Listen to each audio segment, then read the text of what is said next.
walk through the valley of the shadow of hell, you will realize that there is something ahead. Something that lurks behind the dark veil. A veil that is beyond our own comprehension. Beyond the void.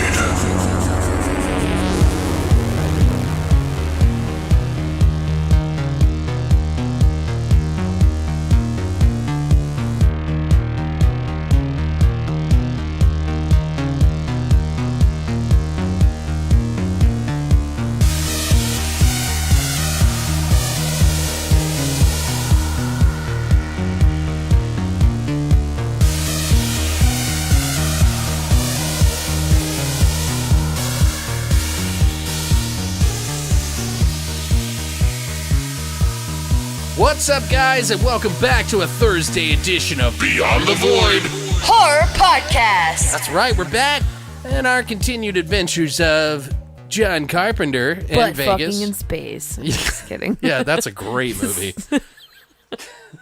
My favorite movie. I love that movie in my imagination. Anywho, in our episode called Carpenter Cuts. By the way, guys, what we're going to be doing, we're going to be talking about our adventures to the audio pleasure dome of John Carpenter and Perturbator, but we're also going to be talking about the movies Body Bags and Prince of Darkness today. So if you already know about our first episode on Monday where we talked about Zach Baggins and of course our horror shots and our news, but we go into great depth about the Zach Baggins The Haunted Museum that's located in Vegas.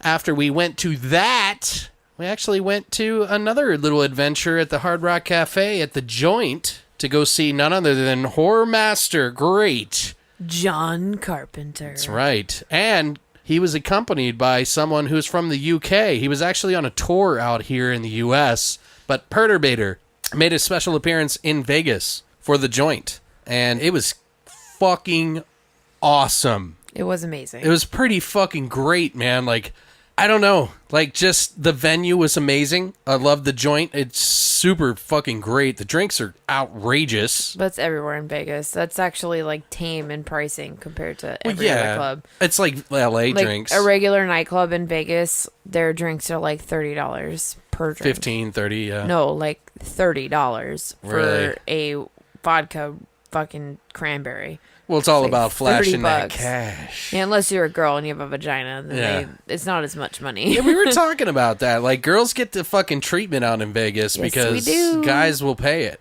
Yes, they will. So we were talking about how sexist it is towards men. It is sexist. It's kind of bullshit. I feel like everybody should just pay the same price. But And also sexist as women because it's like, well, they can't afford it. Like, what are you trying to I'm say? like, I can't spend a $50 cover to get in this club.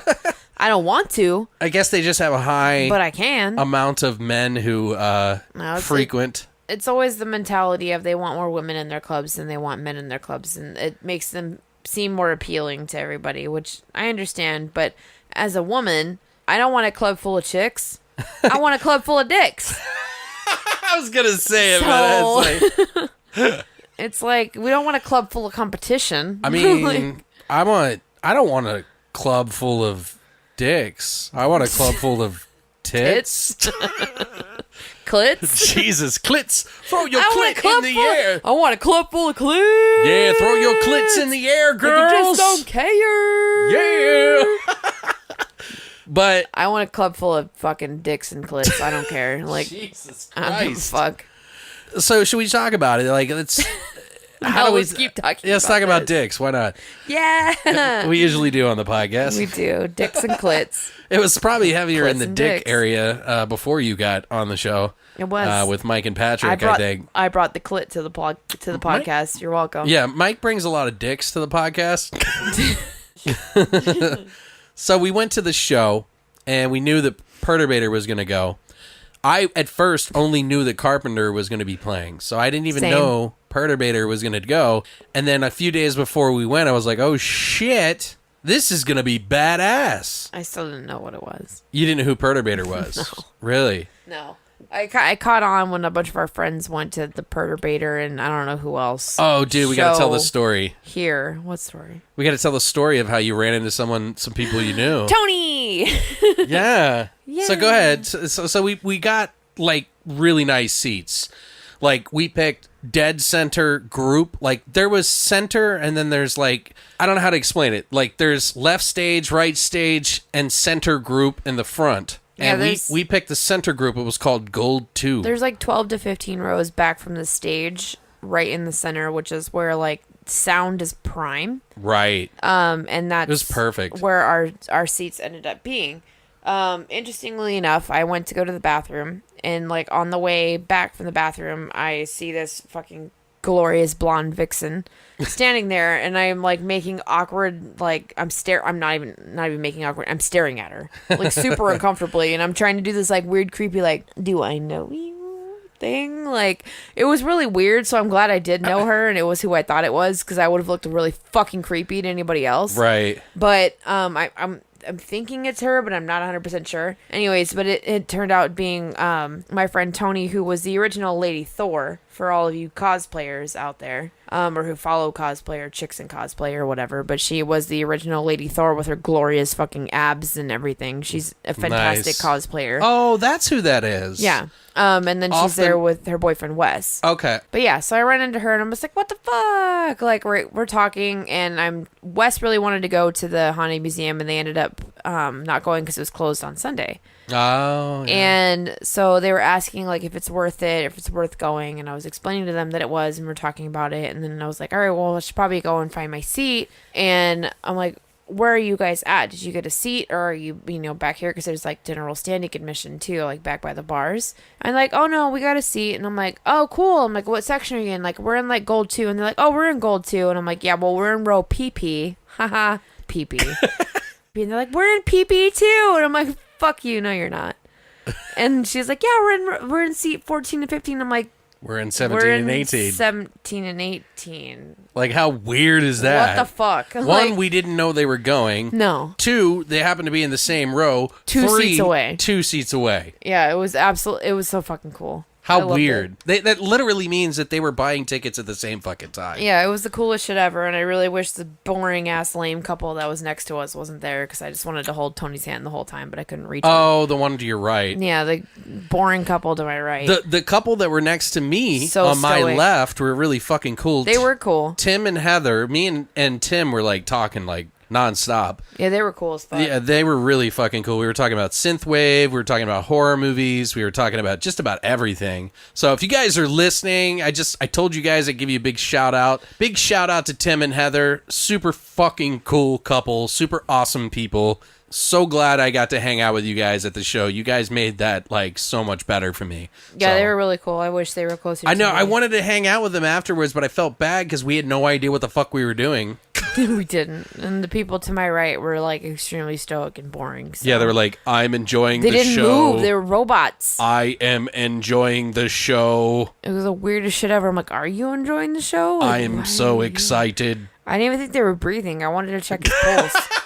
Check his mustache pulse. His fucking, like, hipster stash, yeah. Whatever. First of all, Perturbator comes on. It's a fucking amazing. Like, to hear his music live is one thing, right? Like, you can hear anybody's music live and they can push play and then that's it. Perturbator actually chose to play the instruments that he had there. I believe he had a Prophet 6. Actually, I think he might have had 2. Like a Prophet 6 and some other modulator. I can't even remember, but he had some actual hardware synths. One of which he actually fucked up on his flight from Vegas to Baltimore. Oh, really? Apparently, I saw that online or something. Aww. And, well, first of all, let me ask you, because you've never heard of him. Nope. What did you think of his show? Fucking incredible. What do you think of the music? It's extremely hard for me to get into something that doesn't have any lyrical content or vocals. Right. Like, it really is. Like, at least for me to go to a show, like, it's one thing for me to go and see John Carpenter perform. Right. But I know there's going to be this visual, like, extravaganza, right? And also, I've seen most of his movies, if not all of them, so I don't care, right? Like, It makes sense to me in my brain. I can write the movie in my head. But it's always hard for me to get into something that doesn't have any type of a lyrical content or whatever, you know. And then it's also weird to go to a show that you're sitting right for something that the should be whole dancing. time, which Perturbator is very dance-worthy music. Exactly. And I loved it. Yeah. It was absolutely just a fucking blast from start to finish. Like, he was extremely impressive. Yeah. Like, good on him. This poor guy has to play to a room of thousands of sitting people. Right. And there's like one dancing guy in like the far like left corner. Was there really? Like, oh yeah, he was standing up dancing almost the whole time, and it was like awesome. I'm making love to your music. He right totally now. was. He was like, I want to fuck your brains out the whole time, and I'm like, you fuck his brains out, like that's okay. But it's so cute because like the when he first comes out, I like smack Alex on the arm. I'm like, oh my god, he's so cute. That guy's pulled his weight, man. That guy's been doing music for a long time, and I love it. He's fantastic. He's one of the more experimental synthwave or dark synth players like in the game. Like, that's a fucking producer to me, though. Oh, Like, he's really good. That is yeah. a fucking music producer to me. His music is it's completely different than anything else I've ever heard, and I was a fucking huge fan immediately. That's really cool to hear that, because I didn't know what you were going to think, because like this is all kind of new to you. Like I've been listening to this stuff for many years now, maybe not as much as in the last 2 years. I've really gotten into it. I've been listening to it on and off. There was stuff I used to listen to with Com Trues like 4 or 5 years ago, which he was like one of the first to bring back some of that retro feel, in my opinion. I mean, like, for those of you who aren't super familiar with me or like what I'm into musically, like I'm a fucking metalhead. Right. I've been a metalhead my entire life, but I also love very heavy industrial. That's obviously like metal-esque, Right. but Black Death and Doom metal are my favorite genres of music. Right. Period. I do really like synth or like synth wave, synth poppy-esque. Not so much synth pop, but like I like the heavier synth electronic Darker stuff that shit. sounds like haunted house music. Right. Super into it. I feel like that's the ultimate range to show your talent, when you can make people, you can evoke an emotion from people without words. Well, he's actually, and that's something he's done. Something that John Carpenter is a fucking master of. He's really good at it. Has been a fucking master of his entire fucking career. He's not just a good director. He's not just a one-trick pony. He's an amazing composer. Yeah, he's an amazing composer. He's even an actor that you guys are going to find out here shortly. He's fantastic at that, too. One thing I wanted to point out real quick. After we got done the show, and we're going to get into the John Carpenter bit real quick and just talk about that before we get into our movies, by the way, guys. So we apologize if you were waiting to get to the movies. You know, we're bubbling. We got to because suck of some dick first. Dude, Sorry. we had such an amazing time at this show. We got to tell you. So deal with it, or just skip to the part you like. But technology. I'm just kidding. But I was going to say, like, when we left, we were taking an Uber out of there. We had to walk, like, through the entire casino to get to the Uber Lyft area, take the Uber layer.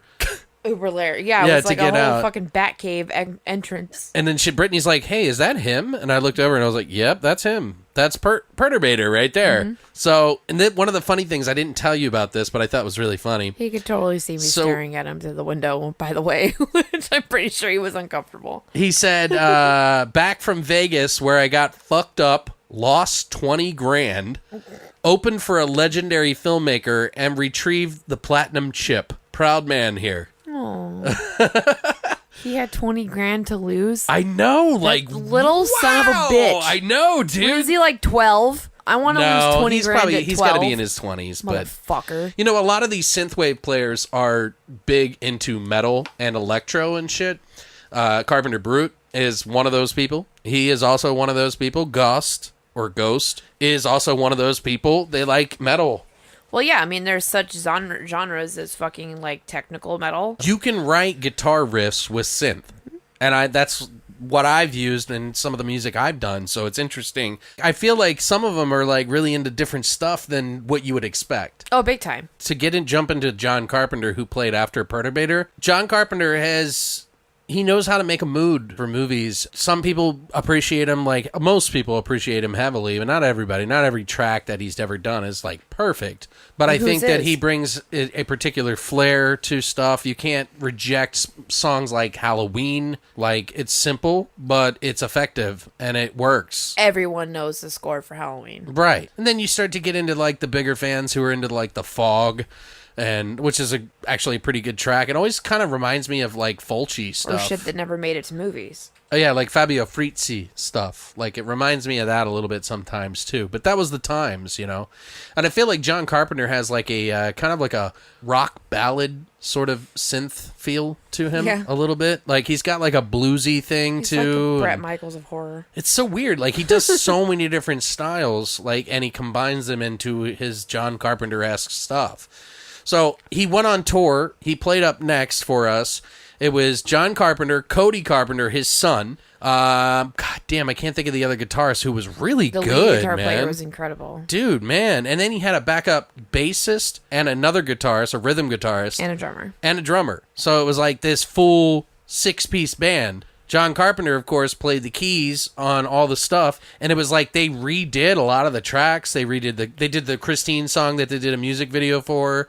Oh man, so what did you think of that? Like, what did you think of this show? My fucking mind was blown. Not only was the remastering of a lot of the work beautiful, right, incredible. It was all live. It was all live. They were all playing everything live, which was really cool. And the whole time I'm texting my husband, like, why can't you be the guitar player for this fucking band? Like, fuck you. Play guitar for John Carpenter. Like, Jesus. Right. The visuals that went along with it was fantastic. Like, the bits and pieces that they chose of each movie to correspond with the music was spot on. Yeah, they played some pretty deep cuts, too. They did. They absolutely did. And they picked very pivotal moments from each of his works. Right. That fit very well with the music. And I don't know. It was awesome. Of course, I'm pretty sure everybody was like me and waiting for the fucking score for Halloween. Right. Or which Cody Carpenter did all the live for fucking 6 minutes or whatever the fuck it was. And you watch him when he's done, you see him rub his hands on his pants. He looks so tired. And I was like thinking to myself, like, damn, Cody, like that had to have hurt your wrists and your hands. I was popping my fucking knuckles and wrists for him. Yeah. Because I'm like, ow, ow, ow, ow, ow. He was playing, all of that shit was same, live. Like, what, 6 keys or whatever? It was insane. It was so fucking cool, though. Like, I don't know. I loved it. I was waiting for that and the score for The Thing, so I was... Right. I wanted to see that. I was kind of hoping that they would play the Ennio Morricone version, which is a little bit more softer, but darker. Yeah. But he didn't play that, guys. He played his song that he did over that, and I'm probably sure that has to do with some of the respect that he has for Ennio Morricone, because it wasn't just his song. That and probably they wrote it together. But I've heard that the song, the title track that they do for The Thing, so good. It's like that track. I heard that it was like 80% Carpenter. Oh, I'm sure. And Ennio Morricone. He actually did the rest, but he would never admit that, because John if you ever listen to an interview with John Carpenter, he doesn't talk of himself very highly. He's super humble. Yeah, he is like, you know, he will point out people who have worked and did help on the song that he did that worked behind the scenes more than he will about himself. Mm-hmm.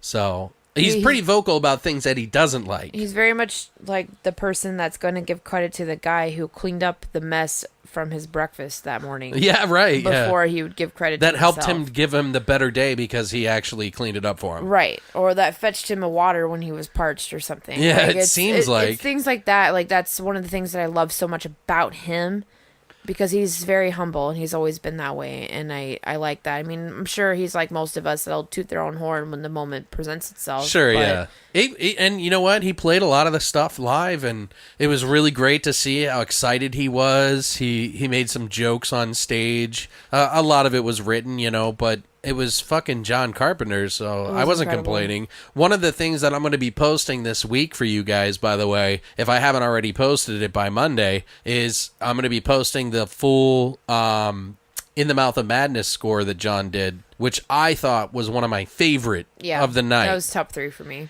He did play some of the B-sides, the ones that the lost themes off of 1 and 2. I think it was like Vortex and I can't remember the other one. Yeah, Vortex is what he led with. That was like one of the big... that's one of the bigger tracks on the themes, in my opinion, so it makes sense. I forget what the other one's called, but he played that. He also did Children of the Corn, Village of the Damned. I'm sorry, why did I say Children of the Corn? It's very similar. Yeah, it is very similar. No, they're insanely similar. Because if you guys didn't know this, he actually did the score for Village of the Damned. He didn't direct it or anything, but he did the music for it. He also did Body Bags. Which is what part of the reason why we watched it. He also did. What else did he do? Oh, he did. Well, we said The Thing. He did. I mean, there was probably like 15 songs total. They did. What was it? It was a Big Trouble in Little China. Yes, they did do Big Trouble in Little China. They did Escape from New York. Yep. Did you Escape from LA? Assault on Precinct 13. Assault on Precinct 13. Ding, yeah. ding, ding, ding, ding. Oh, Ding, ding, ding, ding, ding. So awesome. Ding, ding, ding, ding, ding. Ding. It's like so pretty. It's a pretty boring song if you really think about it. Oh, for sure. But it's just one of those things that gives you nostalgia. Can I just talk about the fact that I feel like Stranger Things and the people who compose the music for Stranger Things like very, very heavily borrowed from John Carpenter. Oh, a lot. Most people do. They will fully admit. I mean, anybody that was influenced by something at some point has some semblance of some of that stuff, even though it doesn't sound directly the same. No, it's very different in its own way. The mood, though, it's sometimes still so very John Carpenter. The track that for Stranger Things is really good, though. Fuck yeah, it's really good. I know a lot of people get a little like, it's not that good. It's that good. It is. It's a really good. It's a well produced track. When you can admit that it's a well-produced track is that it can stand on its own and you know exactly what it represents. Yeah, no, that's true. Yeah. John Carpenter. Right. You can play almost any score from any fucking movie that he's ever done and you're going to know and understand exactly what it represents. Therefore, Stranger Things also hits the mark on the same. Although I will say, Shocker kind of reminds me of a John Carpenter song. Shocker! Yeah. You ever seen that movie? Fucking dude. I don't know why. For whatever reason, it just feels like that was like the hair band sort of thing going on. Because he played, one of my favorites was the In the Mouth of Madness, like I said. And those two are very similar in a lot of ways. But oh man, that song. And it's probably because I love that movie so much. But I recorded the whole fucking thing. I held it there for like 5 minutes. You could probably hear me and Tim chatting to the side. So overall, though, I mean, did you enjoy the show? Like, was it the... Overall, incredible experience. If you have the opportunity to catch it in your city or a city that's close to you, fucking do it. Worth it, yeah. And don't think twice about the money because it is worth it. Actually, I'm glad I waited to see it in Vegas instead of in Phoenix. Yeah, I think it was better. It was because we would have had to pay 3 times as much money to have the type of a seat that we did. Right, we paid $60 a piece, and we had amazing seats and got to see 2 bands. 60. What we would have paid to have like the seats we would have gotten for the money that we paid in Vegas. If we would have paid that in Phoenix, we would have had nosebleed seats behind like 8 rows of people. Right. It would have sucked. Although we did pay $15 drinks. Yeah. Well, so that was like, I paid Vegas, like 2. That was like $30 right there. So I spent like $90. Plus I bought the hoodie. Oh yeah. I bought the Thing hoodie. Fucking dope, I love that hoodie. That's one of my favorites now. I want to have several hoodies, of course. But the hoodie's dope. That's a good hoodie. I almost bought it too, But guys, if you get a chance, I mean, I'm not trying to be morbid or anything like that, but John is one of the greater, producers and maestros for fucking horror movies. If you are appreciated in any respect, I think you owe it to yourself. And if you appreciate his music in any of the movies that he's done, then you owe it to yourself to at least go see it. It is worth every penny. I enjoyed it. If you can, get there early. They do sell some of the LPs from the anthology, and John Carpenter signs it. It was like $50. $50, yeah, it was insane. It might be cheaper other places. I don't know what the joint charge is, because they probably charge like 20% or 30% or something like that. Yeah, it's usually how it goes. His website. But yeah, guys, go if you can. But to honor John Carpenter and the show that we enjoyed so much at the Hard Rock Cafe, The Joint, we decided to talk about 2 movies. So we're going to be talking about our Body Bags and Prince of Darkness now. and that's going to be for our Flesh and Potatoes this Thursday. So hang tight, we're going to do that Right now.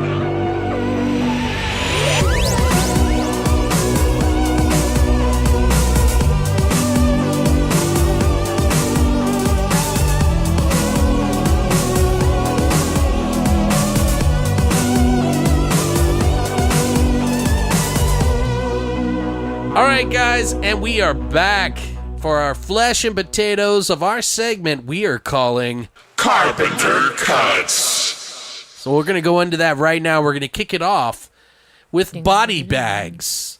All right, now Body Bags came out in 1993, so it was part of the 90s. There's a pretty interesting story on about how this movie came about, and we'll get into that a little bit later, but let's just say it was considered a TV movie that Showtime picked up. The story goes, a creepy-looking coroner introduces 3 different horror tales involving his current work of cadavers in body bags.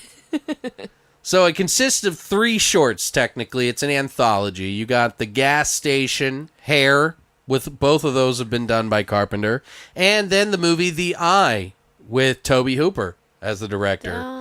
Although it says that a lot of people were involved in directing, so it's a little confusing. But from my understanding, the first 2 are John Carpenter's, and the last one, The Eye, is Tobe Hooper. Right. There's a lot of cameos in this movie that kind of made it a big deal because John Carpenter was like, "Hey, we got the access to these guys. Let's fucking put them in this fucking show." There's directors like Wes Craven, Sam Raimi, Roger Corman, Tobe Hooper, John Carpenter, all of them are in this movie as actors. In fact, John Carpenter does the main performance as the coroner in between the segments, before, after, middle, in between, everything. So it's pretty interesting to see, and we'll get into some of the trivia on that in a little bit.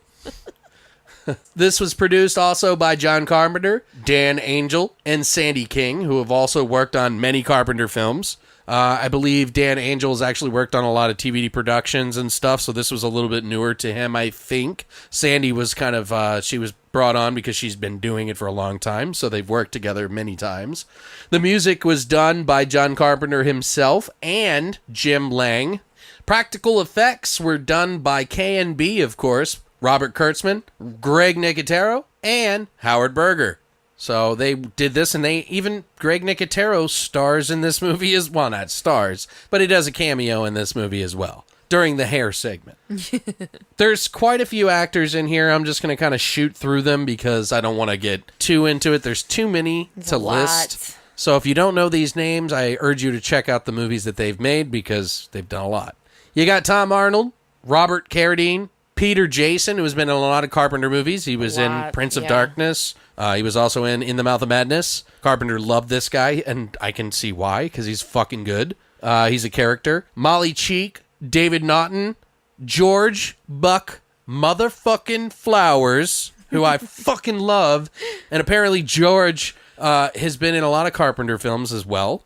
I believe he was one of the bums in Prince of Darkness as well. Uncredited, I think, but... Also, Stacy Keach, if you guys remember us talking about our Mo Robots, Mo Problems. Stacy Keach. He was the fucking mullet-wearing fucking weird-eyed guy in fucking class of 1995. Was it 99? 99, yeah, sorry. Yeah. But the movie came out in 95, right? Or something like that. I believe you're correct, yeah. David Warner, he's in this movie. He was also in some Carpenter films. They also have Kim Alexis, Greg Nicotero, Deborah Harry. Or Debbie Harry. Yeah, but it's Deborah at the time. Also, Mark Hamill from Star Wars. Twiggy. Roger Corman was in this. Charles Napier. So many fucking people in this movie. But let me ask you, Brittany, what did you think of this anthology? Oh, I had so much fun with this. I can't even tell you. You really liked it? I did. I really did. Like, some segments were better than others, I feel like. But I did really enjoy it. It was fun. It was different. It was kind of like their own take on, like, Tales from the Crypt or Tales from the Dark Side or Elvira or whatever. For the 90s. It was their own kind of version of those anthology type series. But, I mean, for the time, pretty original ideas. You know, the final one, which was what was the name of it specifically? The Eye. The Eye. That was what it was called, right? Okay, yeah. I mean, that kind of story's been done like a million times. Yeah, over. they actually made a movie about it. And they did with what's it her was name an in it, and it was Asian terrible. Flick. Yeah. Oh no, they did an American version. They did an American version of it too, though. And But it was awful. originally Wasn't it Jennifer Garner or whatever. It was either Korean or fucking Japanese. Yeah, or which something. the original is like far superior to Probably, the yeah. She United sees States ghosts version. basically It's from the eye, but yeah. terrible. Anyway, cool stories, cool concepts. I enjoyed it probably a little bit more than I thought I was going to, but I felt like Carpenter's character in the in-between segments and the beginning segments, like the introductory parts to it or whatever, like Right. he was hilarious. And he was like, you almost like waited to see him. Yeah. So it was really cool. This isn't at the top of my list of anthologies to watch. Oh, no, not at all. It's something I appreciate, but it's not something I want to rush out to get necessarily. Like, I do like the parts with John, Carpenter playing the coroner. I thought those are fun. Sometimes a little forced, but, he's not an actor, and I think he did a pretty damn good job. He did. For somebody that's never done it. But it's essentially the anthology, like you said, kind of very much like the Crypt Keeper for the Tales from the Crypt. Each of the bodies that they have in the morgue that he goes over is a story. So it's kind of interesting. Like, they kind of connect everything with that interweaving story with John Carpenter, which I liked. Most of the stories, I think, are kind of pretty tame. Yeah. In comparison to other anthologies that I've seen. It didn't have a lot of bite to it, but it's more of like family-oriented, in my opinion. Doesn't mean it's necessarily bad. It's one of those things that, you're either a fan or you're not a fan. I enjoyed them, but they weren't like overly amazing to me, Mostly just funny with a lot of cameos and just kind of unique in that sense. So, but I still like it. I still remember it. It's not a movie that I go, oh, I'll never watch that again. I'll definitely revisit this one every few years or so, just to watch. But it's definitely not. It's not at the top of my anthology list. So, there's some pretty interesting stuff about this film, though, that I think maybe some people may or may not know. As I had mentioned earlier, Showtime did ask to make this, or well, they didn't start the idea.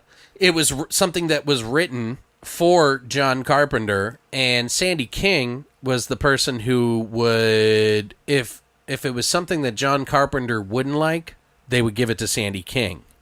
So that she could turn it into gold to John Carpenter. Because if they thought he would like it, then they would just take it directly to him. But Sandy was like the buffer. And so this is one of the ones that got kicked. The idea got kicked to her. And originally, they had pitched this as a sort of Tales from the Crypt show on Showtime.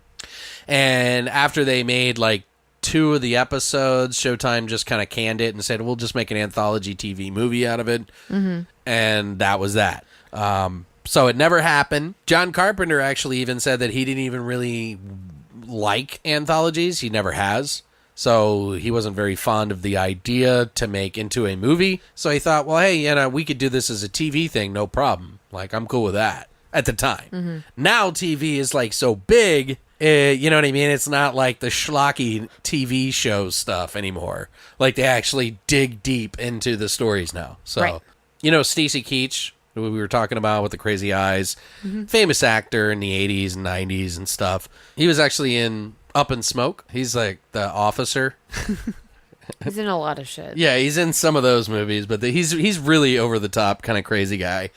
He said he related to the story of the hair, which is called hair, because he was losing his hair and he was always very self-conscious of losing his hair. He even looked into implants at the time, which was kind of new and brand new before this movie came out. So he was like, oh, I can totally relate to this. But he was like, I would never do the implants, though. He was like, I would rather just wear a hairpiece if I was going to do that. So I thought it was kind of interesting to know that about him a little bit. So he liked the story. He thought it'd be fun to do. You can kind of feel that, almost like he had like a personal connection to the kind of the idea behind the story. It's pretty silly, but it's also one of the funniest of the stories. Great. Yeah. Did a cool twist. Yeah. Did you know that they asked Clive Barker to be in the movie as well? No. But he wasn't able to make it. I know. Which would have been kind of interesting to see him in. Would have been awesome. Yeah, they thought, well, hey, we could throw all these people in there. I don't think it's as strong as people maybe give it credit, but I still like it. I agree. with you on that one. Like, it's really not. It's like, a deep cut for those who are looking for something. You've got to be a fan of the people involved in order to really appreciate it, I think. Exactly. And I feel like I am, so I liked it more than most people, but... There's a lot of fan or appreciated it more than a lot of people could, but yeah, I mean, it's pretty basic storytelling, and it's not really anything different or anything unique by any means, but there's a lot of really great actors that they pulled together to do it. You got Mark Hamill and fucking Twiggy. Well, and everybody that was involved in this movie. You got K&B. Rick Barger did Carpenter's makeup for like 3 hours. It took him 3 fucking hours. Right, like what the fuck? Which is insane. John said that he said that part of the thing about the makeup is it made him feel more comfortable about acting. Oh, I absolutely believe that. Yeah, it's because he was like really nervous about it. Oh yeah. And he was like, "Fuck, dude, like I don't know." What I'm doing. I'm a completely different person when I put a bunch of crazy fucking makeup on. Yeah, he didn't need to worry about it anymore. Exactly. So he could like imbibe the all fucks go out character. the window. Yeah. I thought. I mean, it didn't look like it would take 3 hours, but I could totally see. Like when I saw it took that long to get him into character, I'm just like, why? Yeah, I know, right? That would take me like 30 minutes. That's silly. Yeah, I thought it was more than it should have been, but back in that, it's maybe they're faster these days. Huh? Yeah, well, there's a lot of different ways to go around it, and makeup is a million times better than it used to be. So I'm sure it's part of it too. The first segment was the gas station, and you hear the anchorman in the movie say, "A body was found in Haddonfield." Yeah, the little nod to Halloween. Yeah, totally. It was super cute. Well, he can get away with that because it's his shit. He can do whatever the fuck he wants, you know? It's a little nod to one of his biggest movies of all time. Right. Little Easter eggs. There was a lot of Easter eggs in there. There was. You know, like Sam Raimi's in the first one. He's the dead guy in the fucking... Spoiler alert, sorry. He's the dead guy in the fucking storage, and then the employee of the month. The guy from Revenge of the Nerds is like the guy who's... The actual Billy? Yeah. What was his name? Billy? I thought that was really cool. I don't know. There's more stuff about the movie that I really liked, but I think there was just a lot of really creative people involved in it. So there is some sort of nostalgia to that. If you're a fan of the horror genre and you really like the people that do this is something that you're going to want to see. Is it going to blow your fucking mind? Probably not. Yeah. It's still a good movie if you are a deep cut horror fan like maybe we are. So it's something that you might, want to keep if you're a big fan. If you're just like a fan that's like, I have to really love it to buy it or want to own it or watch it a bunch of times, might not be for you. I think overall it's probably like a 6. I don't know. What do you think? I'd probably give it like a 6.5. Yeah, just because of everyone that's involved. Everybody that's involved, like all the creative minds that are involved in it and that make it, a little bit unique. Yeah. In its own way. And then for me, it's just Carpenter's role in the whole thing. Oh yeah, like I loved him more than anything. Really cool, like it needed that. Well, and seeing Mark Hamill too, like that is awesome. It's really weird because now he's got and Twiggy too. Mark Hamill and Twiggy. I'm just like, come on, like that's so fucking cool. Like, and not even just the fact that they're in it that makes that segment my favorite. Yeah. Of all of them, it's just that was even though it's not a very unique or whatever story, it was the most well done and well thought out, I felt like. Yeah, it definitely crescendos into the better one. Yeah, it's incredible. Like they definitely ended it with the strongest. I think so. Story. I think it just has a lot more going on in it. It does. Did you have any favorite scenes or memorable scenes? Well, any of my favorite scenes are, sorry, but they're any part with John Carpenter's little weird corn or zombie character. Just incredible to me. He's drinking formaldehyde all the time. Exactly, and that's like his whiskey, and my whiskey is his formaldehyde. Yeah, he's pouring it in a martini glass. And he has the eyeball. Yeah, like you're a highball. At you. Like it was super cute and super cheesy and just corny as fuck, but it was hilarious in its own way, and it had its own little nods. To Elvira and to the Crypt Keeper for totally, Tales from the Crypt, and it tongue-in-cheek bullshit that I loved, and it was so 90s. And a lot of fucking puns. Oh, a ton, like so many fucking innuendos, so many sexual innuendos, and just like little things here and there, and little things you have to pay attention to and like to catch, and it was great. Yeah, and if you guys want to know why, if you didn't listen to Monday's episode where we talk about making the Uncle John's Formaldehyde, you should try that shot. Don't do it. Yeah, do it. Don't do it. Do it. But yeah, you can check that out. You're like old lady vagina. But that's why we made that, because of that part in the movie. One of my all-time favorite things, though, in the segments that he was in was when he pulls the big-breasted chick out of the... which was provided by Ron Jeremy. Right. So crazy, Interestingly right? enough, which I thought was hilarious. I'm sorry if I if I stole that moment from you. No, not at all. But yeah, Ron Jeremy gave, there was a big-breasted woman that he's pulling out of the locker, the body locker, and her boobs hit the fucking top. She won't come out. Yeah, she won't come out, so he has to pull extra harder. And it's obviously these drawers were built before breast implants became so popular. Yeah. I fucking died. I thought it was stupid silly, though. It was stupid silly, but it was good stupid silly. It wasn't stupid silly. It was still funny enough to make you appreciate it, but not roll your eyes and be annoyed. Right. I don't know. It was good 90s humor. Do you have a favorite scene for the first segment at all, or for the first and oh my god, I like the George Buck Flowers part. Yeah, where she's stuck outside and the guy comes up behind her. I need the bathroom key. Yeah, and she's freaking out. She was like, "Oh my god, there's a homeless guy here." Yeah, no, my actual favorite scene from that though is when she crushes him with the car. But that's actually my favorite climactic moment, but that is the climactic moment in that entire part. That part was cut, actually. Scene.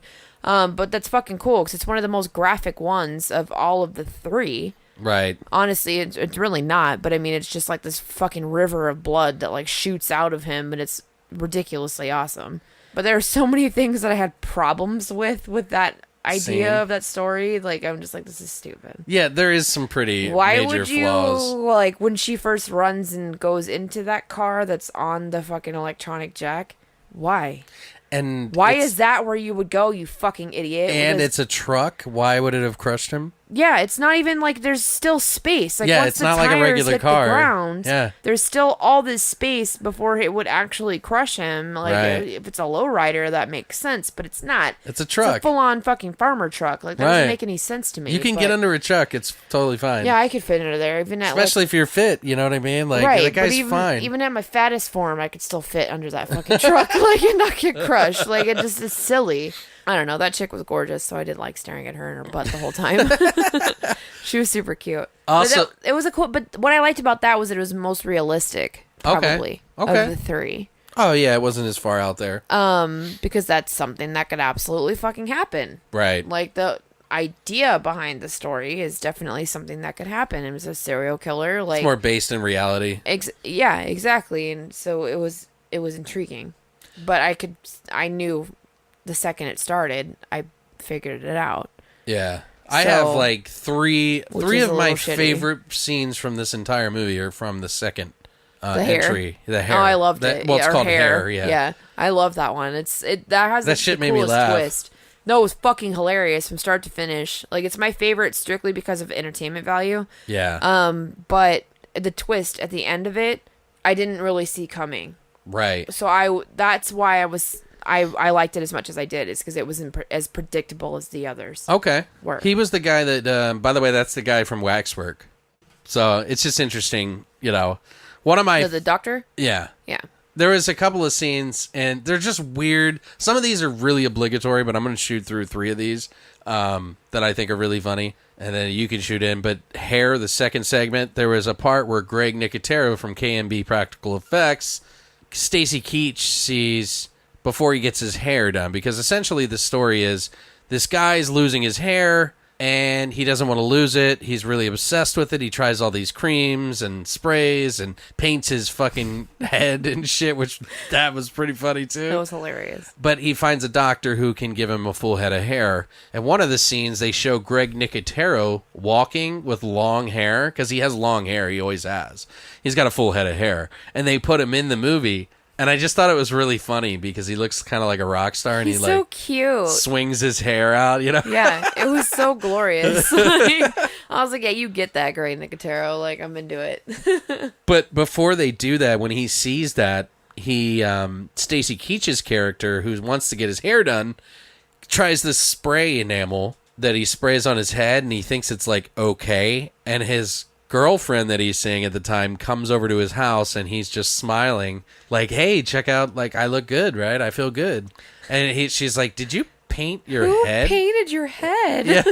She kisses him on the head, though, and she has black shit all over her face, and fucking even Stacy Keach is laughing, and I couldn't help but laugh. Like, you have shit all over your And face. she's just not happy about it. She's really upset about it. So mad. She's like, just go natural. You look like a strong gentleman. But of course, When he gets the full head of fucking Fabio, I can't believe it's Yeah, not butter hair. yeah, dude, motherfucker has a fucking mane. He calls it, what does he Yeah, call? He calls it a mane? Glorious. No, what is the haircut? Because he goes through all these different Oh, the styles. stallion. The stallion. The stallion. Yeah. So fucking retarded. It was fantastic. He looks so... I've never thought Stacy Keach was attractive Until that moment. until he had stallion hair, and then I Right. was into it. So I get why his fucking 20-year-old girlfriend wanted to jump his bones immediately. I was like, I understand. do you have any other favorite scenes from that? From hair? Yeah. Yeah, actually. And not because it was prolific by any means, because it's not. Right. I just love how, like, nonchalantly, like, this wasn't addressed. Like, when he comes in to confront the doctor after he starts getting all the weird patches and he notices the worm type, like, weird shit growing out of his face and he's turning into this, like, wolfman thing. He comes in and the doctor's talking to him, and then he goes, well, look at this. And he, like, Cuts his arm. grabs his arm and takes the scalpel and slices him from fucking, like, elbow to wrist. He's like, huh? And he's like, huh? Like, Yeah. and that's it. That's Like, it that's didn't the- hurt him. That's the discussion about it, was him just going, oh. And then you see all these, like, weird little worms, like Little making snakes. fucking prehistoric, like, dinosaur sounds. It's hilarious. But, like, that's it. That was the discussion. He doesn't behind even it. And I scream, thought it he was, just kinda no, he whimpers. just goes, like, Yeah. it wasn't even like, you'd have to really turn the volume up to listen to hear a reaction from him. Oh, it's so weird. But yeah, that shit. Oh, and I also love how much the nurse is, like, trying to fuck him, like, prior to that, when they're Deborah helping Harry. him choose. Yeah, Debbie Harry. Like, when they're trying to choose, like, the hairstyle, I'm like, this bitch is hilarious. Yeah. Like, the whole time, I fucking love it. But that one's my favorite. Like I said, just for sheer entertainment value. It's funny from start to finish. Okay. But then it has a really cool fucking twist at the end of it, which I don't want to ruin for anybody who hasn't seen it, because I feel like they should watch it. Yeah, no, definitely. I don't want to ruin it for you. The Because last it didn't at all. Like, I didn't think that was where it was going. the So it was last cool. segment's got a lot more going on for it. There's a lot more overacting and, like, stuff going on.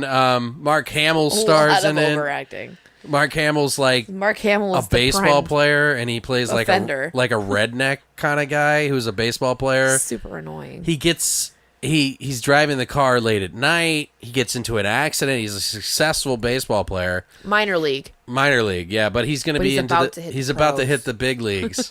And he crashes his car, and a piece of glass goes into his right eye, and he wakes up in the hospital, and they're like, "Hey, we're really sorry to tell you, your eye's gone." And he's like, "No."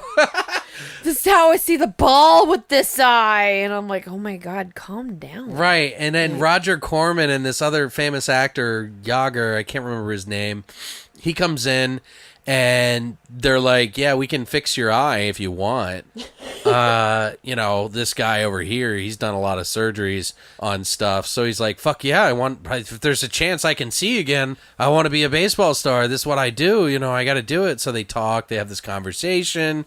He gets his eye replant from a fucking dead person, apparently. And asks no questions. Doesn't ask any questions about any of it, and lo and behold, it comes to fruition that the eye is from a murderer who was killed in a fucking electric chair. It's from a crazy serial killer. And one of the first... Here's the thing that really bothers me, though, just statistically. If you're in the electric chair, by the way, your eyes are the first thing to go. Yeah, it's gonna. They pop out like of your balloons. fucking eye. That's why they put those shields in front of your eyes so your eyes don't pop. Yeah. So it's really weird that they chose to use No, gas chamber. Oh, that's right. He wasn't electrocuted. He was gas chamber. That's what I was thinking right before, though. I was like, wait. Yeah. I was like, I thought the same thing, and then I was like, hang on, wait. No, it was gas chamber. Yeah. So. Yes, because I think they you're wanted right. to do electrocution, and then they were like, wait. Totally forgot about that. But that was my train of thought For sure. when they started to think about it, and I was like, fuck you. Fuck you. I was like, don't do this to That's me. historically inaccurate. I just want to tell one of my favorite scenes just because I think it's really funny. Do it. It's not really my favorite scene. It's more like, oh, what are you showing me kind of scenes, which is the sex scene. Yeah, oh my God, me too. Was kind of nasty. It was so uncomfortable. It's like, especially in 1080p, first of all. Like, all their flesh flaps were all flip-flapping around on your eyes. Like... all over your eyelids and shit. I got wet. Like I felt like Jesus. No, not like me, not like my vagina got wet. Oh, I was like, Jesus Christ, Brittany. I felt like I was getting fucking spittled on the whole time. Like the juices were flowing. Mark Hamill like, squirts in your eye. It's almost like it's like 5D. Yeah, it was literally 5D. This movie's in 5D. Smellorama. It was awful. Like, it was smell-o-vision, fucking feel-o-vision, and it made me super uncomfortable the whole time. And I'm like, am I watching porn? Am I watching like Kentucky porn? Fried Movie. I can see your fucking bits and your niblets, and what the fuck? What the fuck? I couldn't help not look though. I couldn't either. No, Like, I rewound that shit. And, did you watched really? it in I slow-mo didn't do I was that. like, I'm pretty sure I could fucking see some bits and pieces here. And Yeah. this is like, I'm not. All right. I wouldn't call it scrum-diddly-ums. It's more like uncomfortably blah, uncomfortable. biddly Yeah, abs. uncomfortably uncomfortable. Yeah, like that's it what looked was. like vagina, like straight up. I don't pussy know. juice. Yeah, Maybe it was a fake vagina though. Maybe it had a fake probably because I prosthetic can't see Twiggy pussy? showing her What do they fucking call actual that? pussy. Prostapussy. No, it's called something. It's like a merca. Or Merkin. something. Is that what it is? No, well, Merkin's a Male one. no, the Merkin's the like toupee for the vagina. Oh, it was a clam toupee.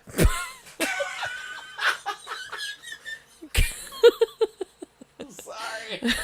Woo! Get a little dizzy off that one. Clomerkin. A clamerkin. All right. So, did you have any other non-flesh flip flappy fucking moments in the movie? Flesh flip flappy.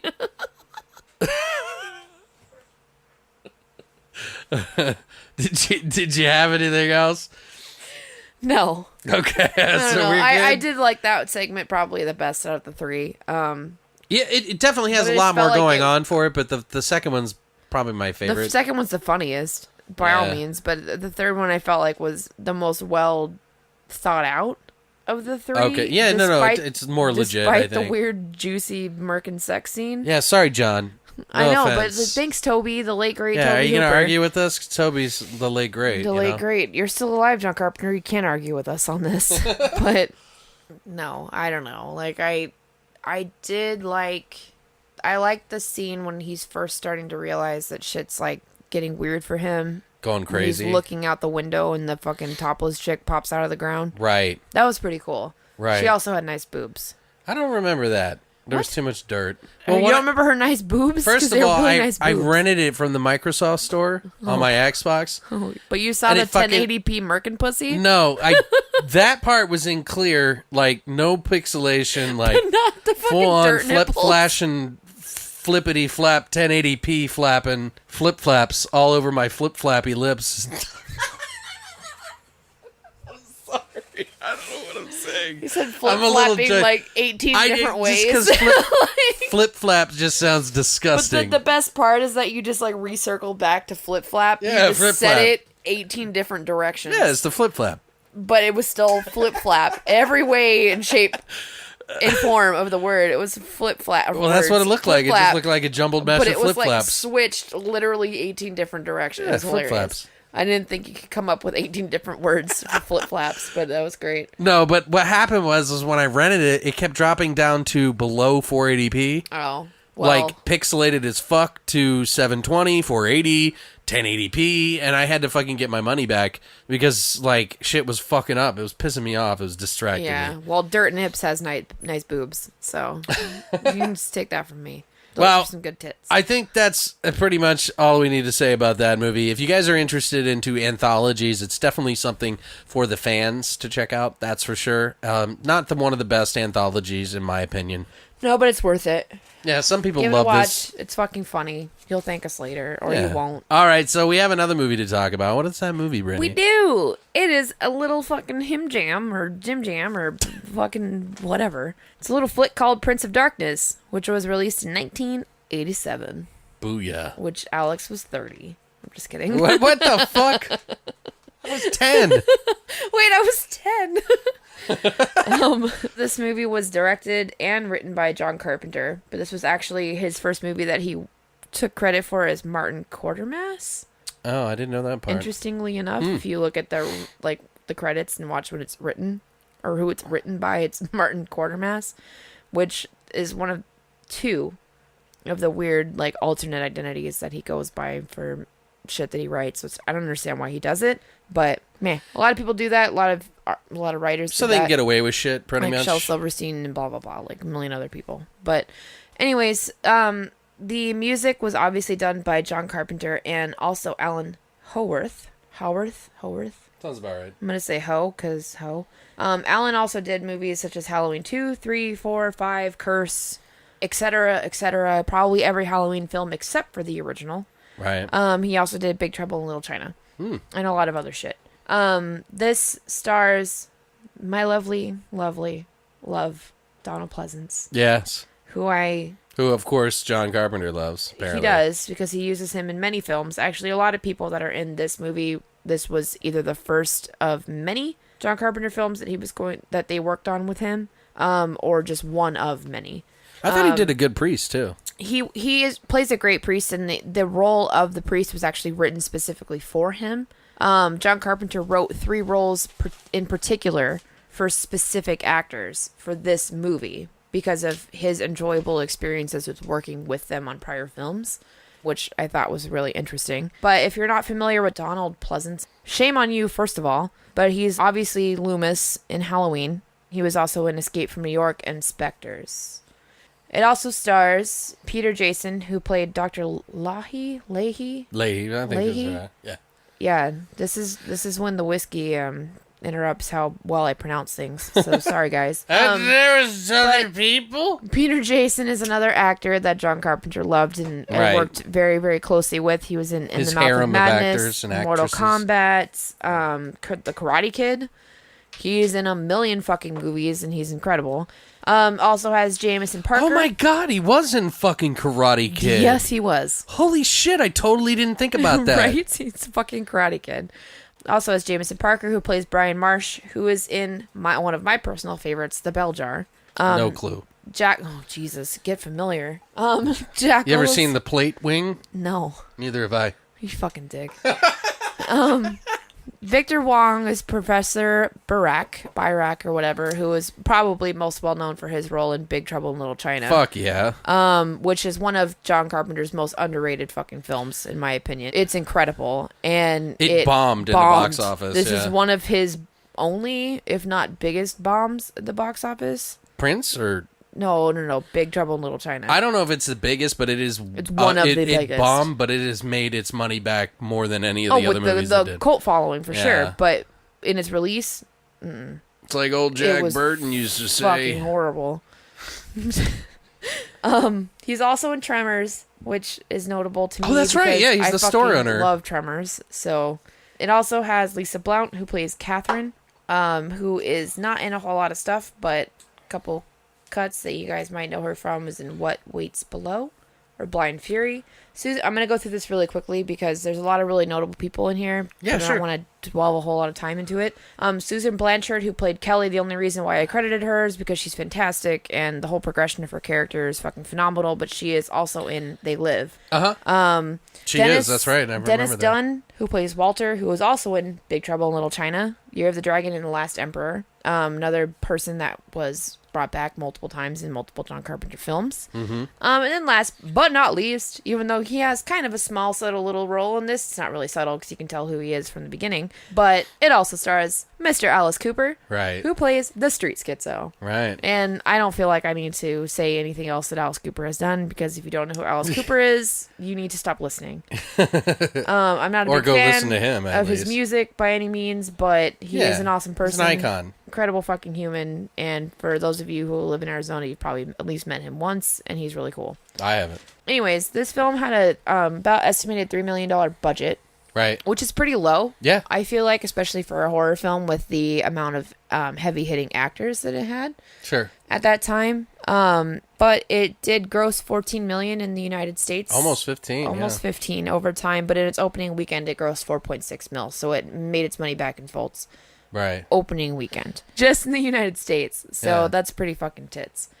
There's a lot of really cool, fun, interesting facts about this movie that I can like just really delve into. But what were your thoughts in particular about this film? Well, I've seen this movie quite a few times. It's not the top of my list of Carpenter films, but I will say every time I watch it, I find a little bit more appreciation for it. Yeah, I think I definitely feel like it's more of an acquired taste, like once you get older. Yeah. There's quite a bit of history to this that I don't want to jump and step on your toes about, that I can divulge about this. Go for it. I'm sure we probably have very different information. So. Okay, well, first of all, like we were talking about, Big Trouble in Little China was the movie that he did before this movie.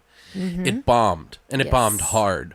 And so he was like, fuck it. I'm going to make my own fucking goddamn movie. I'm going to fucking make an independent film with my full control over it, and I can do whatever the fuck I want with it. And at the time, he was super obsessed with subatomic particles and what is known as quantum uncertainty, which is now like Quantum mechanics. evolved into like quantum theory and all this other fucking shit.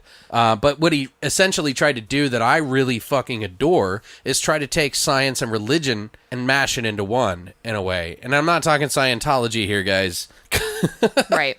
But the fact that he tried to do the two in this movie, and whether it answers all your questions or not, a lot of people get upset with it. Like at the time when this movie came out, a lot of people were upset. Oh, fuck, it doesn't make any goddamn sense. I don't understand. It leaves it open to you. And John Carpenter has even admitted fully that he doesn't even understand the full story, but he wanted to make something that would make you think a little bit and open your head to think in a different way than any other movie has. And the fact that it delves into science and religion and Satan and hell and all this other shit and try to validate it in a way is a different spin than just like something that's just a religious movie or just a science movie.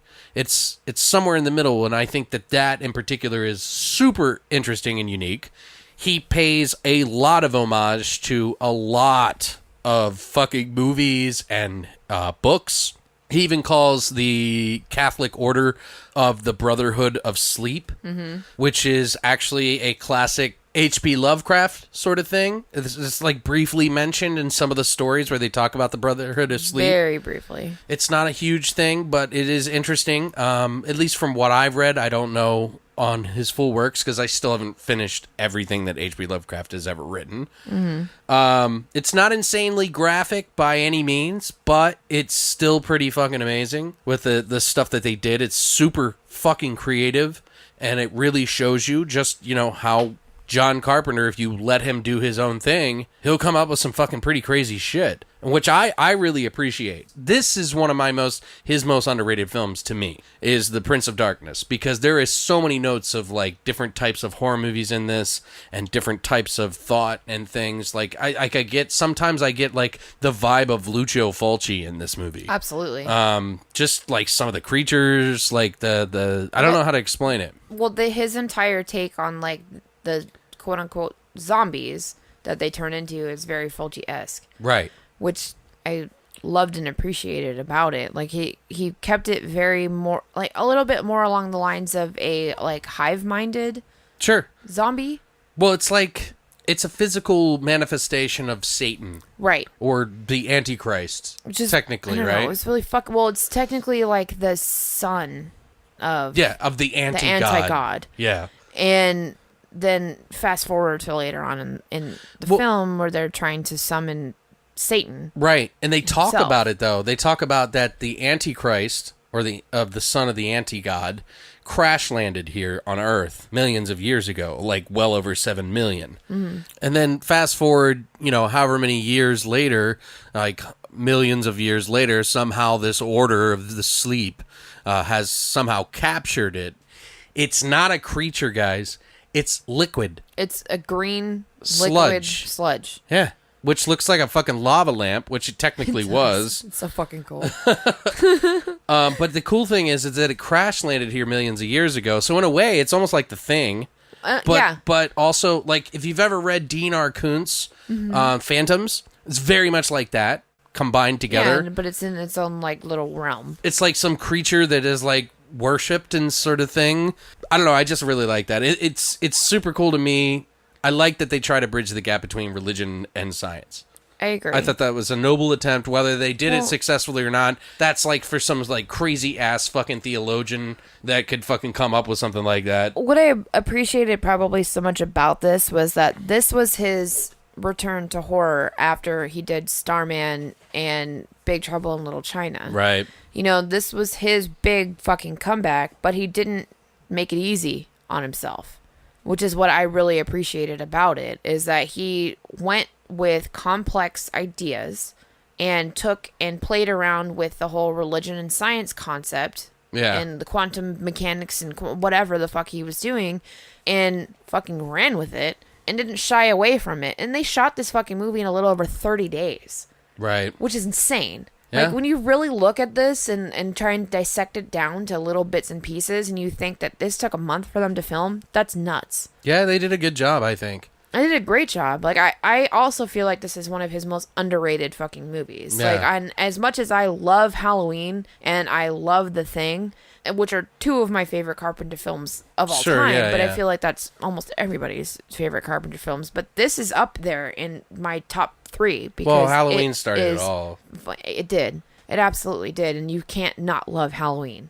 You can't. You don't have to like the franchise, but you have to like love the first original. one. Yeah. You have to love the original, and God, if you fucking don't, then you don't understand it. I don't think it's that you're bad or something. I just think you just don't realize. You don't realize that Halloween is like the Beatles of music. Right, and that's like exactly how I feel. It. If you don't have to love it, but if you can't appreciate Halloween and everything behind that, then you don't understand it. Right. You just don't get it. It just changed everything. It did. It absolutely fucking did. And if you have a different opinion about that, I want to hear it. So chime off in our fucking comments and let us know. And give us that fucking Brittany opinion. Will beat the shit out of you. Because I will probably kill you.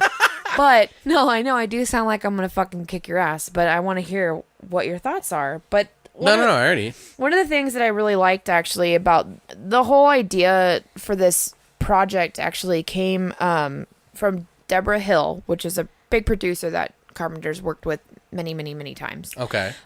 He worked with her on The Fog, Halloween, and a million other fucking projects. This was actually a dream that she had that she relayed to him of this like dark, shadowy figure that was exiting a church that caused her this like overlying feeling of dread. And she explained this to him, and he took this idea and kind of ran with it and wanted to portray this feeling that she felt, and he wanted to recreate this completely to an audience through this movie. I thought that was extremely cool. I like that this whole idea came from a fucking just weird dream that somebody had, somebody he was close with, that he worked with very closely for a long time. It was a piece of it. I don't think it was the full story. No, not at all. It just kind of it was like the general idea that that whole like scene where like the people are like, you see the shadowy figure in the church. It's kind of like a weird little step outside. It's almost like They Live mixed with like It's fucking cool. The transmissions. Yeah. Like, it makes no sense. I don't understand what the transmissions are, but we'll talk about that in a little bit. Okay. I was going to say, I'm like, it makes no sense to me because they kind of touch on it a little bit, but it's almost like the future. Sure. Well, it definitely is. They say it's from 1999. Well, yeah. Oh. Which is retro to us. 1999. I'm like, oh, the year 1999. I'm like, oh. You know what's weird I think about now is that we're going to be talking about like these movies like people who talk about 40s and 50s movies. You know what I mean? Right. and we're going to be the old fucks. No. Anyway, continue on. Now I'm sad. I'm fucking old as fuck. Fucking I just old as farted dust, and I think it was my rib. Stupid. Go ahead, my spleen just farted out. Actually, touching back to my spleen. Speaking of those like weird little broadcasts that they had, Right. Which I thought were super fucking cool, by the way, and so did Marilyn Manson because he actually sampled that for the song that he did called "Down in the Park," which is actually originally written by Gary Newman and performed by Gary Newman. Yeah, okay. But if you listen to that song, it's sampled in there pretty heavily, and it's really fucking cool. That is cool. You know, you usually catch stuff in... This is not a dream. This is a transmission from 1999. Yeah, but how it's done is so cool, and how they filmed that whole segment, too. Well, yeah, like, no, they recorded it, interesting. they put it on a TV, and then filmed the TV, right? Yeah. Yeah. I love that. I don't know. It Gives it that real, feels like, more authentic. distant, like, transmission. Yeah, very simple, but a cool effect. Did you know that this was the second film in the Carpenter apocalyptic trilogy? Yes, Alex, because we talked about that when we talked about In the Mouth of Madness. Right. Just thought I'd remind we did everybody. mention that a little bit. Out of the 3 films that John Carpenter did refer to as his apocalypse trilogy. Yeah, it's The Thing, this movie, Prince of Darkness, and In the Mouth of In the Mouth of Madness, which are 3 really good films. Incredible. Yeah. And they are super apocalyptic-y and really fucking... Probably better bookends on the whole this 3, world. but it fits. Yeah. The church was actually, in the movie, was an actual abandoned church in Los Angeles. The only true part of the church inside was the lobby. So everything that they shot upstairs in the, like, rooms and shit was on a set. But everything in the lobby was actually from that church from the outside. Also, the scene where Alice Cooper, the homeless man, Yes. stabs the guy in the chest with the bike. Mm-hmm. Cool thing about that is it's an homage to Cooper's live performance. Right, and that's actually what got him part of, or agreed to being part of the movie. Right, because John Carpenter's always been a fan of Alice Cooper, and he loved the segment. And in Alice Cooper's live stage performance, he would stab somebody with a microphone stand. They would fall on it, and it would spike through them or something, you know what I mean? His impaling gag. Yeah, so, like, Carpenter was like, I love that, you should do that in this movie. So he was like, I'll do it, but I want to be in the movie to actually act in the movie and do it. And then they were like, well, can you do it, like, as if it's on a bike? Yeah. That's actually the same stand on the bike. Yeah, it's fucking cool. Like, they met at a fucking WrestleMania, first of all, which I think is hilarious. That is weird. And they had this conversation because Alice Cooper's longtime manager was actually, I believe, a producer on this movie. And so he met Carpenter, and he expressed his interest in starring in a horror film. Or Well, he wanted to being get in into a horror films film. in general. Yeah. And that's why it was kind of like came down to the agreement of, cool, you can be in my movie, but I want to use your impaling gag in one of my scenes or whatever, which is one of the coolest scenes. It's really what kickstarts the entire, like, chaos, pretty much. Yeah, it's the first kill, I think. Interestingly enough, though, he's actually listening to Prince of Darkness by Alice Cooper on his headphones. Oh, I did not know that. Before he gets impaled, which I thought was fucking hilarious. So if you go back and watch that, or anybody who hasn't picked up on that, like, he's actually listening to... I'm not a huge fan of Alice Cooper. I'm not either, but I was like, I know that song, so I was like, holy shit, he's actually listening to Alice Cooper, and he's going to get killed by Alice Cooper. Yeah, that's pretty funny. That's awesome. I don't remember him wearing headphones, though. He was listening to music. Huh. Well, did you know that the scene where the girl who gets the bruise on her arm... Oh, yeah. The symbol that forms on her arm is actually from the Blue Oyster Cult album cover, which is kind of weird. Just another nod towards metal. I love that. I thought that was hilarious. Yeah, I thought that was interesting why they chose that.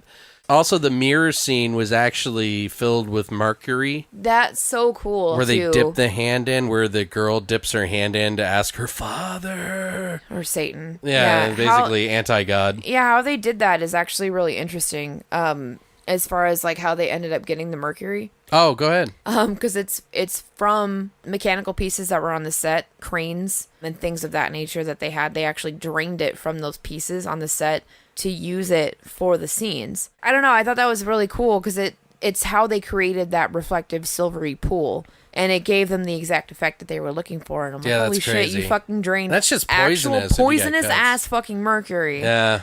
And had a bitch stick her fucking hand in there to fucking do that. I'm like, all right. Well, and then the scene, like, I don't want to spoil it, so this is kind of spoilery for those who haven't seen it, but there is a scene where the redhead girl slams into the Antichrist into the mirror, and they fall into a pool. That was actually shot in a pool in the dark, and which is really beautiful. It is. Like, her reaching out to the light as she died, like, disappears. That was cool, yeah. That's a really cool, like, I don't know, just a cool moment to me. I really like that. The original trailer, though, shows, I don't know, like, and this is really spoilery, at the very, very end, the main blonde-haired guy goes to touch a mirror because he realizes he lost the girl of his dreams to this mirror. And is this movie really over, or is it just begun? It's only just begun. Anyway, so he touches the mirror, right? And then it goes to black in the actual cut. But if you watch the old trailers of the movie, something comes breaking through the glass. Sweet. So it was almost like they had a jump scare for it originally at the end, but they thought it was too cheesy, so they cut it out. I can agree with that. But I kind of wanted it in. I feel like it too, but I like how they left it. They left it really open-ended because there's actual multiple fan theories. Oh, yeah, because of the fucking picture behind him. Right, based off of how it ends. There's, like, multiple different theories. I'm not going to divulge too much into that, but there are at least 3 to 5 different, like, fan theories that have been pretty much, like, based on the ending and where it could have gone or where it's trying to go or whatever. Well, if you look in the background when he's about to touch the mirror, there's a picture of a supernova behind him. If you look at it from an angle, it almost looks like Satan's face. Mm-hmm. Also, the tachyons, I think that's what it is, tachyons, the particles, the subatomic particles from the supernova from like millions of years ago that just passed through Earth that they talk about in the movie, is what activates the Antichrist to begin with. So the subatomic particles kind of like generate the, like, give it life in a way. Mm-hmm. So having that in the background is symbolic of, like, you know, it really, they never really stopped it. They just helped it in a way. Like, yeah. I feel like some people feel like it is, like it wasn't over and they just thought it was over kind of thing. I like that. I like that it's kind of up in the air. Right. It's a little disjointed. Like, I'm not going to lie. Like, the story is a little disjointed. It doesn't make a lot of sense. Doesn't hand everything to you like in most movies these days. Right. But it was fucking awesome, so I didn't care. Right. It didn't piss me off that it was disjointed, and I didn't notice it as much as I do in most other movies. I thought it was very well done. So you asked me what some of my favorite scenes were. One of my favorites is the scene with the girl who transforms into the Antichrist. She embodies him. Kelly.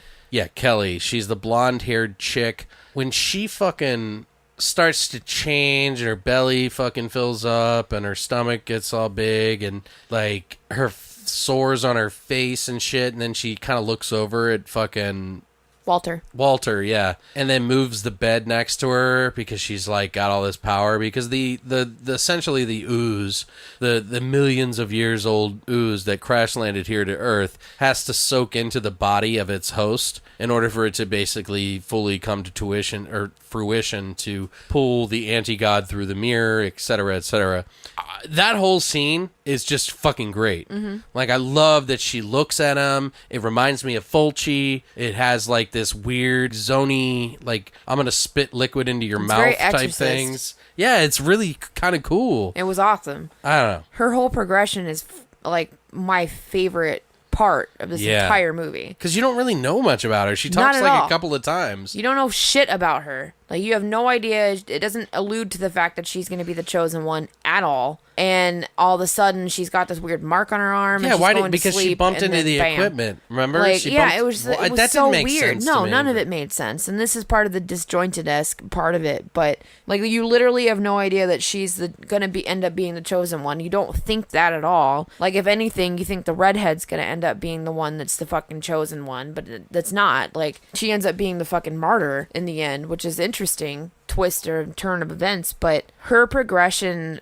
Lisa Blount is phenomenal. Like, the makeup work and the effects on her are so fucking cool, and her whole interaction between Donald Pleasance so I don't know. It was Well, and Donald the Pleasance effects were hides just like a so little good. bitch. Yes, he does hide like a little bitch, but he's a priest, and I guess that's what they're supposed to do. I don't know. It's just hide and pray. I don't know. Their interaction though is really fucking cool. Yeah, Kelly's character is played by Susan Blanchard, by the way, just so everybody knows. Yeah, it was. I don't know. It was fucking awesome. I can't get over the effects and the makeup work are just out of this fucking world. Yeah, it's more intended though. I feel like it wasn't like there was some really cool shit. Like the part where when the guy gets stabbed to death outside. When he turns into beetles, because that was fucking incredible. The first he gets stabbed to death, and this awesome scene of these clippers. Yeah, like scissors, hedge clippers, yeah, like flying through the air. That whole shot is really cool. Super Psycho-esque. Yeah, by the way. or like, total fucking nod to Alfred Hitchcock. Suspiria. Yeah. It was beautiful. They fly through the air and stabs him like I don't know how many times, but then 50. So he dies that time, right? And then later on, he comes back as a pile of bugs that start crawling out of his chest, and his voice, and he's like, I've got an answer, but you're not gonna like it. It's awesome. And then his head falls back, and it's like, what the fuck? Like, that scene is badass. That scene is amazing. That's like, pretty cool, man. So fucking cool that he just literally turns into these fucking black beetles. Right. And, like, almost like these, like, scarabesque, like, bugs. Yeah, I don't know. Yeah, they're beetles. So of some fucking sort. cool. And I also love when the anti-god son or whatever, like the green goopy goo shit is entering into Kelly's body. Who's the black guy? Oh my god, I don't remember his name, but I like him. Is it Ken Wright? I think so. He was great. I love when he's standing in front of the mirror, just like laughing uncomfortably, and it's almost like he's there, but he's not. Can't think of his name on it because they don't show a picture of him on IMDb, so I'm a little confused as to who he is. So committed. He does such an amazing job. Anytime that he's on the screen, I fucking love. I agree. I think he was great. He was great. He's really fucking good, and I really liked him in this movie. I thought he added like this extra element of what the fuck is going on right now. So, Yeah. what are your final thoughts on this though? It's dark. It makes you think. It has a nod to many different films in a way, but very subtly. I don't know. It's different. It's an idea that had been played with before, but not in that way. So he took something and he ran with it, and this was a big comeback to horror for him, and he almost felt like he had to prove something in a way, but he kind of also put his fingers up and went, I don't give a flying fuck. I'm still going to do what the fuck I want to do because I'm fucking John Carpenter. You're going to like it or you're not. And so I loved that about it, and it's an awesome fucking movie. Yeah, and like I said, I really feel like of all the films that he has, this is probably one of the, like, it really is the most underrated film that he has in his catalog of movies. There are other movies that are not so great. Some of the newest one, I think. The Ward. Ugh. I was a little taken back by, but I don't know how much creative control he had. Right. Whereas this movie, he had full creative control. I didn't feel like he had any creative control in that movie. Maybe not. Sorry, because it's a kind of a weird one. Like, it's not horrible. It's enjoyable. It's just not what I would consider a Carpenter film. No, it's not at all. This one in particular, though, shows that he has the thought in his head that can be put to screen, and it can actually make something pretty unique.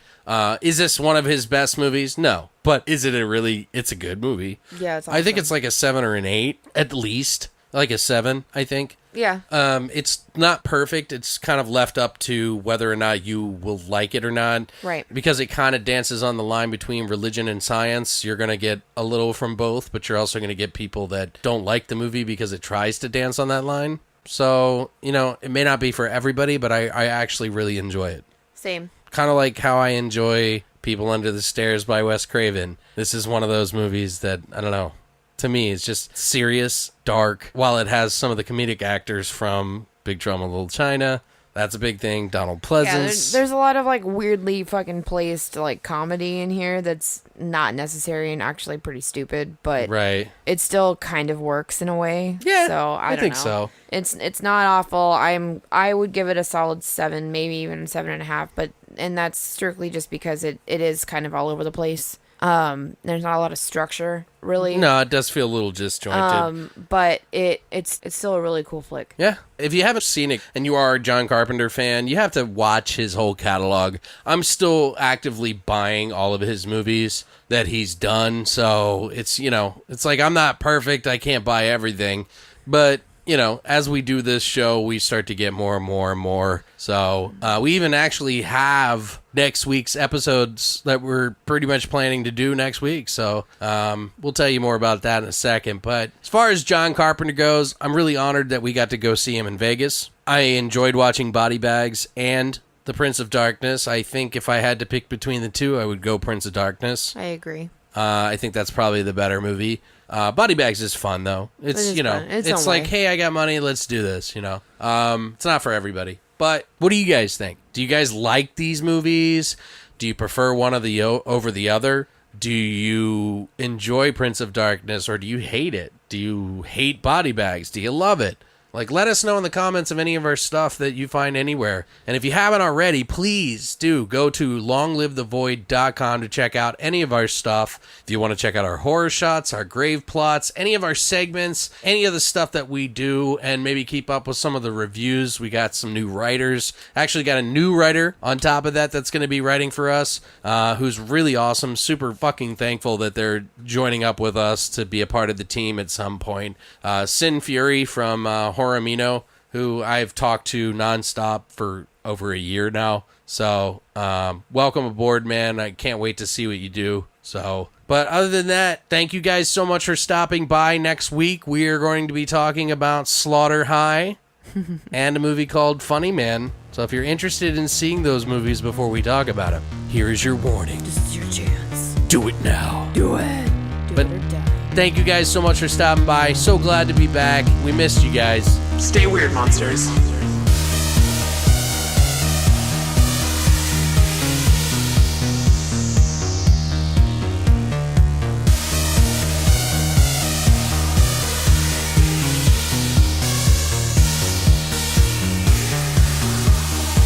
You have been listening to Beyond the Void Horror Podcast. Tune in every Monday for a brand new episode.